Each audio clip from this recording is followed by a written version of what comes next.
છોટાઉદેપુરમાં એક સરપંચ પદના ઉમેદવાર દ્વારા પ્રલોભનો મતદારોને આપવાનો મામલો જે છે તે સામે આવ્યો છે। એક વિડીયો સામે આવ્યો છે।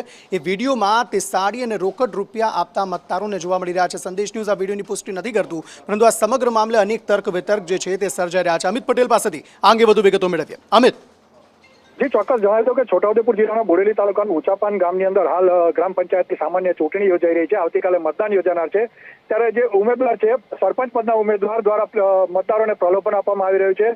મહિલાઓને સાડી આપી અને તેઓને 100 થી લઈને 500 રૂપિયા સુધીનો પ્રલોભન આપવામાં આવી રહ્યું છે। ત્યારે સાથે સાથે કેટલાક પુરુષ મતદારોને જે લોકો શોખીન માણસો છે તેઓને ચિકન મટનની પણ જયાફત ઉડાવવામાં આવી રહી છે અને 500 ગ્રામ ચિકન આપવા માટેની એક ચિઠ્ઠી વાયરલ થયેલી છે અને તે લઈને જો જે ચિકન વિક્રેતા છે તેની પાસે જાય તો ત્યાંથી ચિકન પણ આપવામાં આવતું હોવાનું ગ્રામજનો જણાવી રહ્યા છે। મહત્વની વાત એ છે કે જે ચૂંટણી પંચની આચારસંહિતા છે, આચારસંહિતાનો ભંગ કરી અને મતદારોને રીઝવવા માટે જે પ્રલોભન આપવામાં આવે છે તેને લઈને ગ્રામજનોમાં અને મતદારોમાં ભારે રોષ જોવા મળી રહ્યો છે અને ગ્રામજનો આ બાબતે ચૂંટણી પંચ કંઈક કાર્યવાહી કરે તેવું ઈચ્છી રહ્યા છે। જી આભાર સમગ્ર માહિતી